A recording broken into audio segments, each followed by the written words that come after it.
Up until this past NHL trade deadline, the New York Rangers were, for the most part, one of the more active teams at the past NHL trade deadlines on the kind of buying side of things there, as they were going out there and looking to upgrade their current squad to help them at that current moment to go out there and try and, compete in the playoffs there, trying to win that game, win that round, and possibly win that cup. But ultimately, of course, things did not work out. The Rangers made a lot of buying moves, but did not ultimately get the job done. And they did, of course, make two of the previous couple up until this season, Eastern Conference Finals, but of course, they did not get over the hump there and make that finals there and actually win that cup. So in today's video, I figured it'd be interesting to kind of take a look at the long-term kind of future of this New York Rangers team and really kind of see how good of a future does this New York Rangers team have. So we're going to take a look at some of the players on this NHL team currently, some of the top prospects, the prospects overall, and kind of how good the prospect pool is just in general. And also,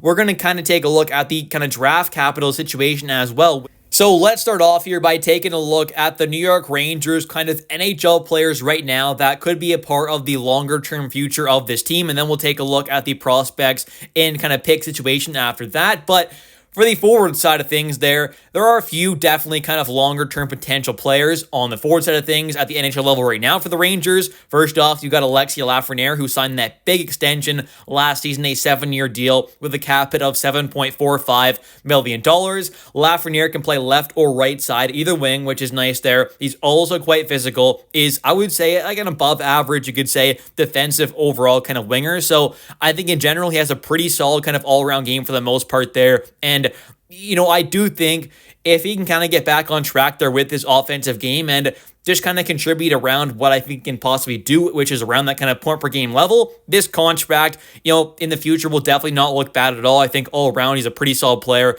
definitely capable of being a top 6 caliber winger for years and years to come. And like I said, if he can get back on track there to being that kind of potential kind of point per game guy, then this contract definitely could look pretty great, and maybe he can be a very valuable player for this team for years to come. We'll have to wait and see, but he is definitely more than likely going to be a longer-term piece of this squad unless they go out there and chip him off in a deal where they're possibly getting back a kind of star or superstar caliber player. Next up, though, we have is Will Cuylle, who I am definitely very, very hopeful he will be around with this team for a very, very long time. He ended up getting this offseason a 2-year deal with a cap hit of $3.9 million per season. After this 2-year deal ends, he will still be an RFA. He is still only 23 years old. He's a very solid, very physical, solid two-way left winger who can contribute at a good level offensively, is great around the net there, kind of screening the goalie, using his size with advantage there, battling around the net, whacking in pucks there, just kind of being a menace around the net there in front of the goalie, kind of trying to get in his way, of course, and also just in the corners, he's a great battler, great physical presence out there, one of the top hitters in the entire NHL, one of the more physical forwards especially.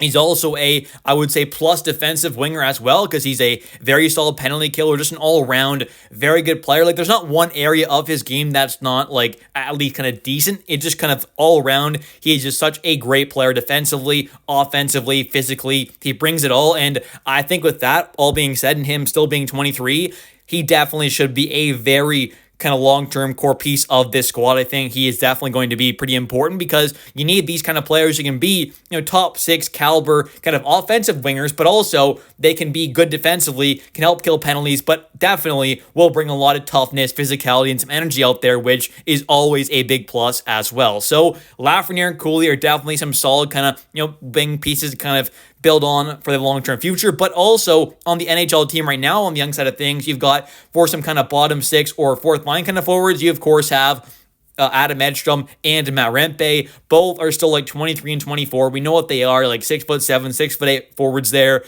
Edstrom can kind of play wing and center, either wing and center if he had to, but definitely more of a winger.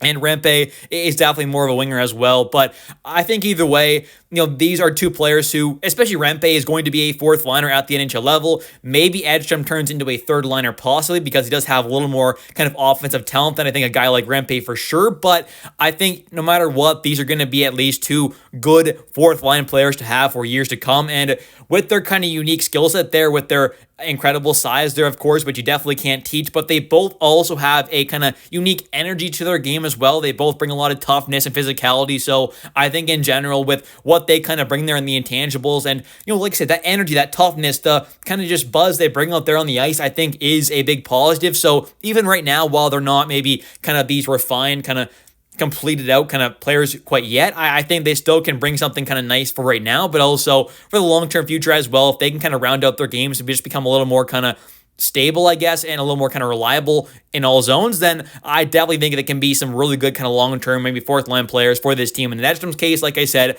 I do think could possibly become maybe a third-line player.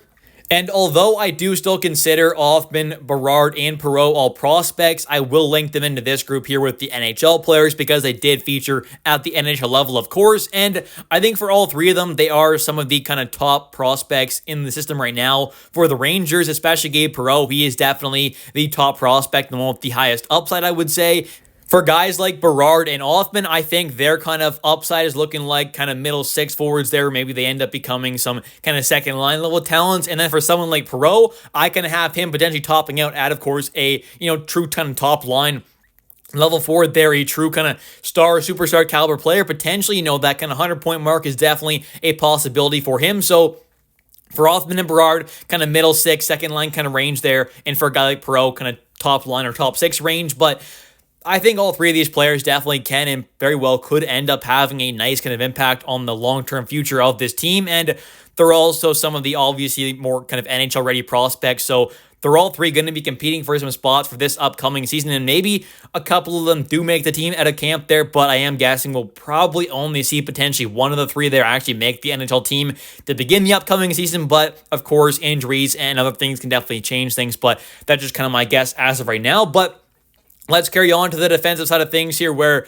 there are a few kind of fairly young players on the back end. You got a few players starting to approach their kind of later 20s, where you got a guy like Adam Fox at about 27, Vladislav Gavrikov at 29, Will Borgen at 28, and then you've also got even like an Urho Vakanainen who's still only 26 years old. And also, though, you do have Braden Schneider at just 23 still, and also Scott Morrow at 22. So the prospect that was picked up in that Keandre Miller trade, Scott Morrow, he is definitely one of, if not the kind of top defense prospects really in the system right now for the Rangers.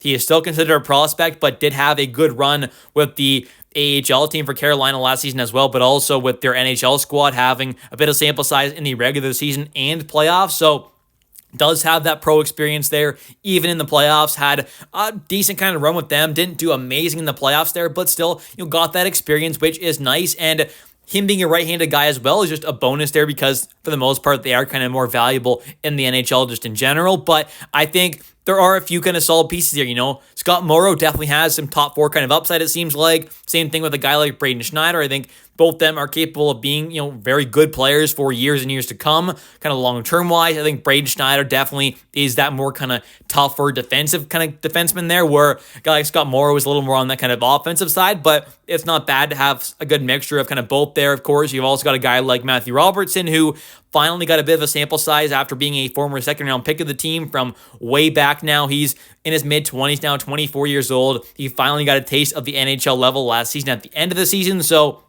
he's kind of a more so kind of higher end kind of AHL kind of call-up potential player, but I think maybe could possibly be like a kind of number 7 or maybe kind of bottom pairing guy for the Rangers one day at the NHL level.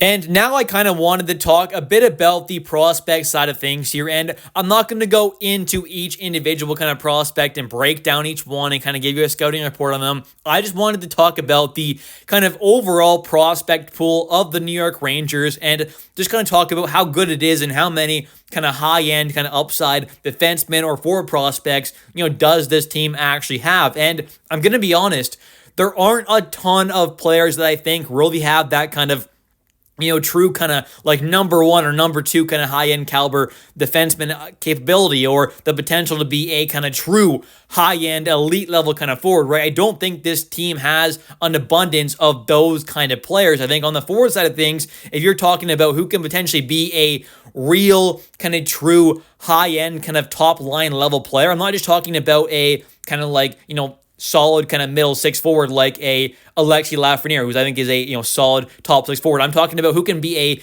kind of maybe Panarin level kind of guy, or even a kind of JT Miller level guy. And I'm not quite sure this Rangers team has a bunch of those guys. I think really and truly the only one might be someone like Gabe Perreault right now on the forward side of things.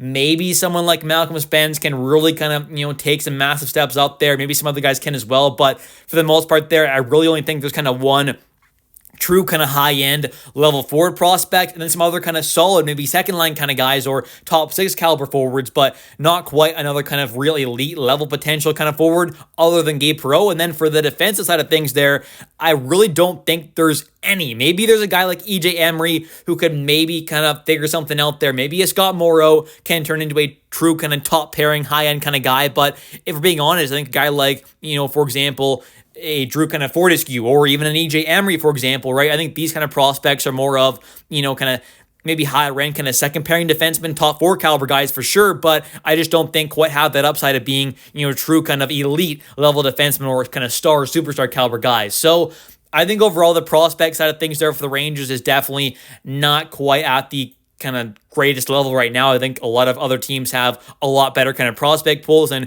a lot more prospects, maybe with some kind of super kind of high-end talent, where the Rangers do have, I think, a lot of really solid kind of prospects that have the talent to be maybe kind of, middle six kind of forwards there, or maybe second pairing kind of defense, but just not quite those kind of super high-end kind of prospects, which is a little disappointing. But then the kind of draft pick side of things there, this is where the team is doing quite well.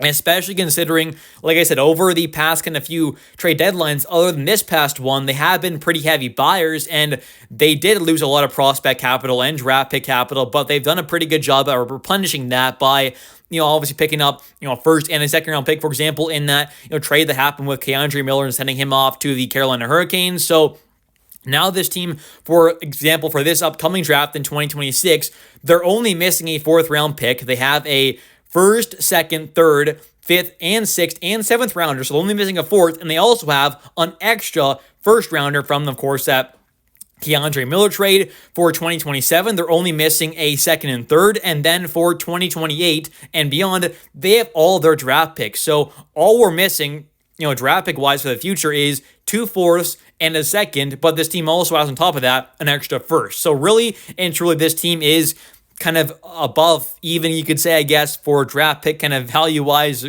kind of going forward. So I think this team future overall is not in a bad spot, and I'll have some more videos kind of talking about the future of this team as the offseason kind of goes on there, and we'll go more in-depth on kind of the prospect situation there and the kind of NHL player situation there with young guys. But I think right now, when you take a look at the overall kind of future of this Rangers team, knowing the kind of organization, the franchise, and, it being the New York Rangers, and talking about the prospect situation, the draft capital situation, and the kind of current makeup and kind of, NHL players on this team and their ages and all that kind of factored in all into one, I think in general, the future of this team is not great, but it's also not terrible. I don't think, for example, we're in the bottom 5 of future kind of rankings for the entire NHL, but I also don't think we're in the kind of top 5. So that's pretty much going to do it for today's video. If you have enjoyed, definitely don't forget to click that like and subscribe button for daily New York Rangers content, as I do post every single day a video about the New York Rangers. And also definitely don't forget to comment down below your thoughts on today's video and on the New York Rangers future as a whole. Do you think it's good? Do you think it's bad? Do you kind of agree with my take on thinking that it's probably not top 5, but also probably not kind of bottom 5? Let me know your thoughts in the comment section down below on the draft capital situation, the prospect situation, the kind of current makeup of young players at the NHL level on this team right now. Let me know your thoughts in the comment section down below. I'll catch you in the next one, and let's go Rangers.